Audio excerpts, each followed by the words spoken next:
live on Channels Television. Well, performance in the developed markets, that's the global market now under our coverage, were largely bullish week on week, partly because investors reacted positively to the softening trade tensions between the United States of America and China. But on the domestic front, the equities market turned negative this week with the all-share index dropping some 0.99% week on week. And of course, year to date was 12.42% to some 27,525.81 index points. Similarly, the market's capitalization, which would be the equity capitalization, now lost 133.5 billion naira for this last 5 trading days. Contrary to trends in the fixed income market last week, average yields dipped by some 88 basis points to 14%, driven by the downslides in treasury bills and, of course, the bonds yields. For this diagram you've got on the screen right now represents the monthly performance of the fixed income market, where we saw numbers crunching for the greater part of August. However, of course, if we go by what we have now for the month of August, this month we saw that the performance of the various instruments for the month had some kind of zigzag performance this period. And on the show this evening, we'll try to focus on that, getting some analysts to give us insight into how the market actually performed for the month of August. But meanwhile, we've got the Acting Director General of the Securities and Exchange Commission, that's the regulatory side of things now, Ms. Mary Uduk, speaking on the plans by the agency or the Commission to introduce policies and ideas that will boost activities in the nation's capital market. Speaking at an investor forum organized for representatives from the military, paramilitary, and the anti-graft agencies this week in Abuja, Ms. Uduk explains that the new policies are expected to guarantee transparency and accountability for all investors. Let's listen. The purpose of this engagement is to tell you about the capital markets and some of the initiatives being undertaken by the Commission, particularly those that affect you as investors. That is why this event is tagged A Day with Investors.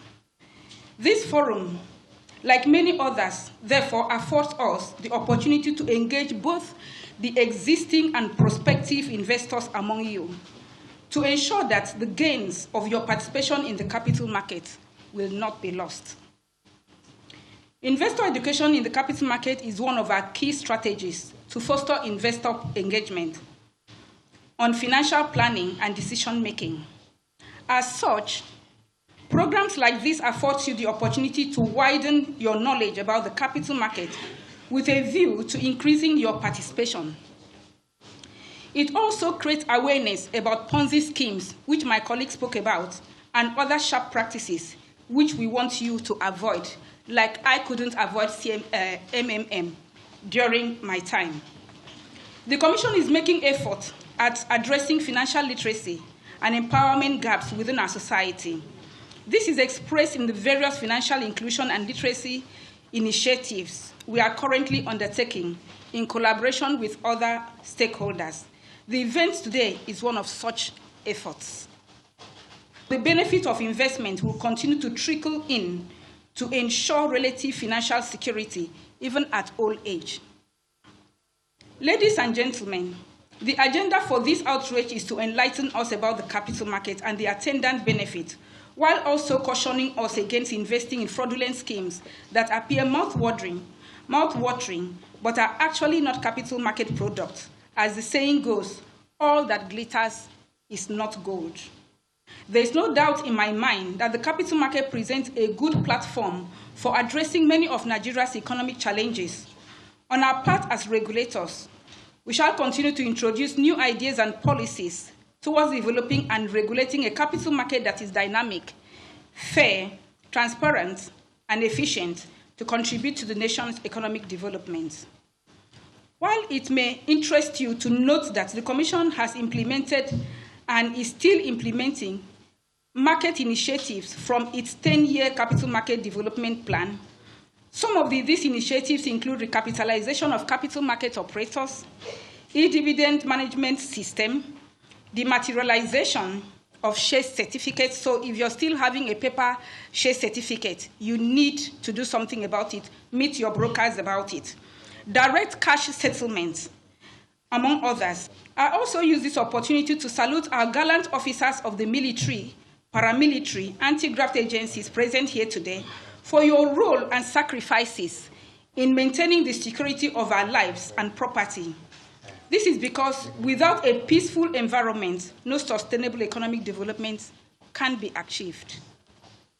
While you continue to work for the peace and security of our dear country, you must also work for the peace and security of your financial future.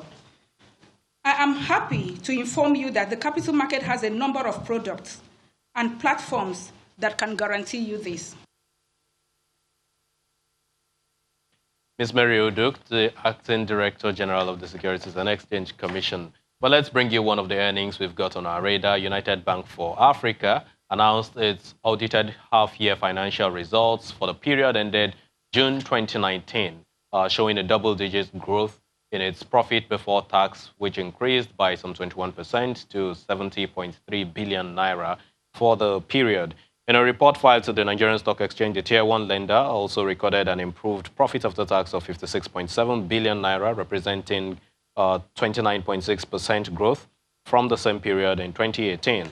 Interest income increased by some 9.4% to 204.9 billion naira from 187.3 billion naira in 2018, while total equity grew by 7.9% to 542.5 billion naira. Now, the Group Managing Director and Chief Executive Officer, Mr. Kennedy Uzoka, says the bank sustained its asset quality with the non-performing loan ratio down to 5.62%, all the way from 6.45% as at full year 2018.